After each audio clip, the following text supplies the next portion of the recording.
Hello बच्चों, चलिए प्रश्न देखते हैं। जल में जैव रासायनिक ऑक्सीजन मांग बीओडी अपरिवर्तित रहती है जब जल में शैवालीय पुष्पन होता है।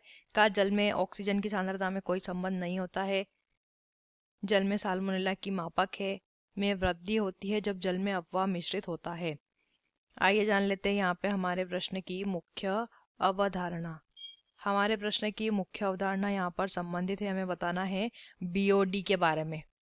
जैव रासायनिक, जैव रासायनिक, रासायनिक ऑक्सीजन मांग, ऑक्सीजन मांग के बारे में प्रश्न दिया है। देखिए, जैव रासायनिक ऑक्सीजन मांग या बायोकेमिकल ऑक्सीजन डिमांड जो होती है, जिसे बीओडी कहते हैं संक्षिप्त रूप में, ये जल में इसका मापन होता है। जल में क्या होता है, इसका मापन होता है। और जल में मापन कैसे किया जाता है? देखिए, जो जल में उपस्थित सूक्ष्मजीव होते हैं, जल में उपस्थित सूक्ष्मजीव जो होते हैं, वो जल में मौजूद अपनी दैनिक क्रियाओं के लिए, अपने पोषण के लिए क्या करते हैं, इस बीओडी का, इस बायोकेमिकल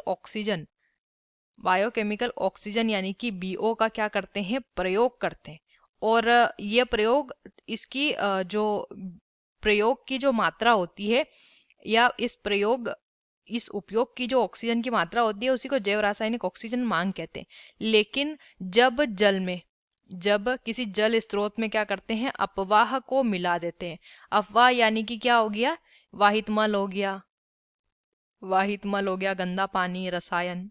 तो इस अपवाह को नष्ट करने के लिए या इस अपवाह के अपघटन के लिए जो सूक्ष्मजीव होते हैं वो अपना कार्य बढ़ा देते हैं। तो कार्य बढ़ाने की वजह से इनकी जो बायोकेमिकल ऑक्सीजन डिमांड है वो भी बढ़ जाती है। तो अगर किसी जल में बढ़ी हुई बायोकेमिकल ऑक्सीजन डिमांड है, तो ये हम कह सकते हैं कि उस जल में प्रदूषण मौजूद है। तो इस बारे में विकल्प डी सही होगा। बायोकेमिकल ऑक्सीजन डिमांड या मांग की वृद्धि होती है जब जल में अफवाह मिश्रित होता है। विकल्प पहला देखिए, अपरिवर्तित रहती है जब जल में शैवालीय पुष्पन होता है। अपरिवर्तित नहीं रहेगी। जब जल में शैवालीय पुष्पन यानी कि एल्गल ब्लूम बढ़ जाता है तो बायोकेमिकल ऑक्सीजन डिमांड भी बढ़ती है। का जल में ऑक्सीजन की सांद्रता से कोई संबंध नहीं होता, गलत दिया है। ऑक्सीजन की सांद्रता ही इसका जो है मुख्य हम कहेंगे बिंदु है। ऑक्सीजन की मांग यहाँ पे बात की गई है। जल में साल्मोनेला की मापक है, ये भी गलत होगा। ये जल में प्रदूषण का मापन करती है, ना कि साल्मोनेला का। तो सही उत्तर है विकल्प डी। आशा करते हैं आपको इस प्रश्न का उत्तर समझ आया होगा। धन्यवाद।